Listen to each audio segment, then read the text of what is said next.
नसरापूर प्रकरणातील आरोपी भीमराव कांबळेला अवघ्या 59 दिवसामध्ये कोर्टाने फाशीची शिक्षा सुनावली. पण हे कसं काय शक्य झालं?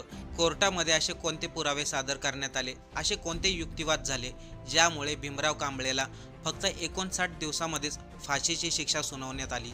नसरापूर प्रकरण घडलं होतं त्याचप्रमाणे महाराष्ट्रामध्ये अनेक प्रकरण घडली होती. पण जसं की मालेगाव प्रकरण, कोपर्डी प्रकरण, पण त्या प्रकरणामधील आरोपीला अजूनही फाशीची शिक्षा सुनावली नाही. पण भीमराव कांबळे प्रकरणात नेमकं काय झालंय, कसं काय फाशी झाली, चला सविस्तर या व्हिडिओमधून जाणून घेऊ. नसरापूरमध्ये काय घडलं होतं हे आता आपल्याला वेगळं सांगण्याची गरज नाही. त्या घटनेने संपूर्ण महाराष्ट्र हादरला होता. त्याच्या 2 महिने अगोदर मालेगावमध्ये देखील असंच एक प्रकरण घडलं होतं. त्यामुळे महाराष्ट्रातील जनता प्रचंड संतापली होती. पण जेव्हा नसरापूरचं प्रकरण घडलं तेव्हा अनेक लोकांना शंका येऊ लागल्या, या आरोपीला कठोर शिक्षा होईल का? का ही केस कोर्टामध्ये वर्षानुवर्षे चालेल? पण यावेळेस मात्र निर्णय अगदी जलद घेण्यात आला. अनेक वेळा सांगितलं जातं फास्ट ट्रॅकवरती कोर्टामध्ये प्रकरण चालू आहे, तरी देखील त्या प्रकरणाचा निकाल लागत नाही. पण नसरापूर प्रकरणाचा निकाल अवघ्या 59 दिवसात लागला. आता सर्वांनी लक्ष देऊन ऐका, कोर्टामध्ये नेमकं काय घडलं. या प्रकरणाची सुनावणी पुणे जिल्हा व सत्र न्यायालयातील न्यायाधीश एस.आर. साळुंके यांच्या विशेष न्यायालयात झाली. आज नसरापूर प्रकरणाचा निकाल जाहीर होणार होता. त्यामुळे न्यायालयाच्या परिसरामध्ये मोठी गर्दी झाली होती. पीडितेचे कुटुंब, वकील, पत्रकार आणि महाराष्ट्रामधील बरीचशी लोक या प्रकरणाचा निकाल ऐकण्यासाठी तिथं उपस्थित होते. न्यायालयामध्ये प्रचंड शांतता होती. प्रत्येकाच्या नजरा न्यायाधीशांकडे लागल्या होत्या. याआधी न्यायालयाने 25 जून रोजी भीमराव कांबळेला नसरापूर प्रकरणामध्ये दोषी ठरवलं होतं. त्यामुळे 29 जूनला फक्त शिक्षेची घोषणा होणार होती. भीमराव कांबळेला नेमकं कोणती शिक्षा होणार याकडं संपूर्ण महाराष्ट्राचं लक्ष लागलं होतं. निकाल वाचताना न्यायाधीश एस.आर. साळुंके यांनी विशेष सरकारी वकिलांनी मांडलेल्या मुद्द्याचा उल्लेख केला. विशेष सरकारी वकील ॲडव्होकेट अजय मिसर यांनी न्यायालयासमोर सर्वोच्च न्यायालयाचे 12 महत्त्वाचे निर्णय सादर केले. या निर्णयामध्ये अत्यंत क्रूर स्वरूपाच्या गुन्ह्यामध्ये मृत्यूदंडाची शिक्षा कायम ठेवण्यात आली होती. न्यायालयाने या संपूर्ण निर्णयाचा सखोल अभ्यास केला आणि त्याची तुलना नसरापूर प्रकरणाशी केली. न्यायालयाने स्पष्ट सांगितलं, काही प्रकरणामध्ये सत्र न्यायालयाने दिलेल्या फाशीच्या शिक्षेवर उच्च न्यायालयामध्ये स्थगिती मिळाली होती. मात्र सर्वोच्च न्यायालयाने पुन्हा संपूर्ण पुरावे तपासून मृत्यूदंड कायम ठेवला होता. सर्वोच्च न्यायालयाने अशा गुन्ह्यामध्ये गुन्हेगाराची क्रूरता, त्याचा समाजावरती होणारा परिणाम आणि पीडितेची अवस्था या 3 मुद्द्यांना अत्यंत महत्त्व दिलं गेलं. यानंतर न्यायालयाने सर्वात महत्त्वाच्या प्रश्नाकडे लक्ष वेधलं. हे प्रकरण रेअरेस्ट ऑफ रेअर ठरवण्यासाठी अनेक प्रश्नांचा त्यामध्ये उल्लेख करण्यात आला. या प्रश्नाचं उत्तर शोधताना न्यायालयाने अनेक गोष्टींचा विचार केला.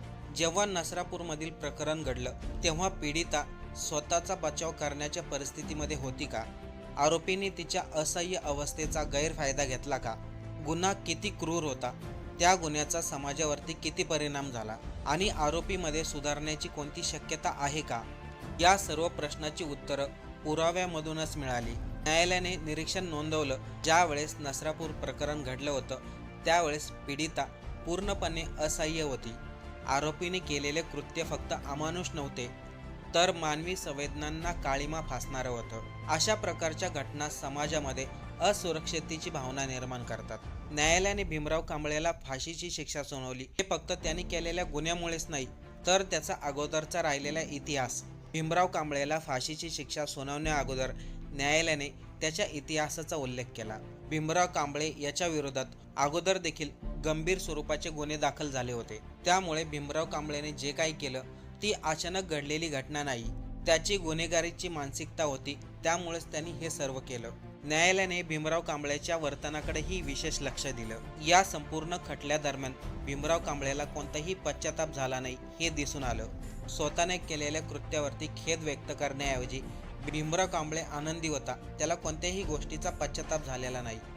त्यामुळे भविष्यात अशा आरोपी सुधारण्याची शक्यता कमी आहे असं न्यायालयाने सांगितलं. तपासादरम्यान सरकारी वकिलांनी न्यायालयामध्ये दिलेले पुरावे अत्यंत महत्त्वाचे ठरले. विशेष सरकारी वकील ॲडव्होकेट अजय मिसर यांनी न्यायालयामध्ये सांगितलं, हा गुन्हा केवळ एका व्यक्तीविरुद्ध झालेला नाही, तर संपूर्ण समाजाच्या सुरक्षेला आव्हान देणारा आहे. त्यामुळे न्यायालयाने अशा आरोपीवरती कोणत्याही प्रकारची दया दाखवू नये.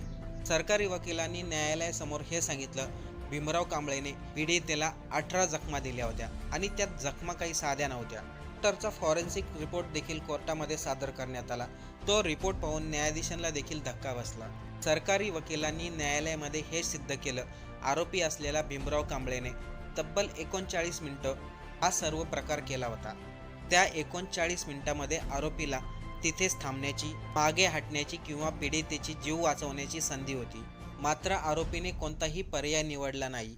त्याने उलट कोणत्याही गोष्टीचा विचार न करता अत्यंत घाणेरडे आणि क्रूर कृत्य केलं.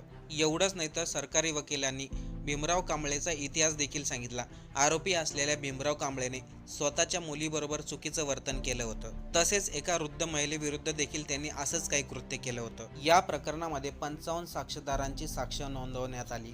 डॉक्टर, फॉरेन्सिक तज्ज्ञ, तपास अधिकारी, पंच, प्रत्यक्षदर्शी साक्षीदार आणि विविध तांत्रिक पुरावे, या सर्व पुराव्याच्या आधारावरतीच नसरापूर प्रकरणातील आरोपी भीमराव कांबळेला फाशीची शिक्षा सुनावण्यात आली.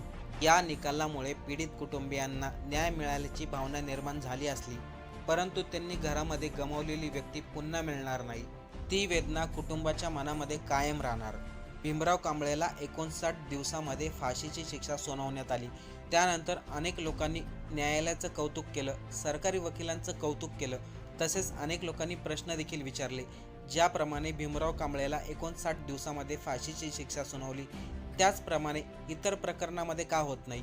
मालेगावमध्ये जे प्रकरण घडलं होतं त्याला 6 महिने उलटून गेले असतील. कोपर्टीमध्ये जे प्रकरण घडलं होतं त्याला कित्येक वर्ष होऊन गेलेत, तरी देखील त्या प्रकरणातील आरोपींना अजून फाशी का झाली नाही? त्या प्रकरणाचा निकालही लवकर लागावा अशी अनेक लोकांची अपेक्षा आहे.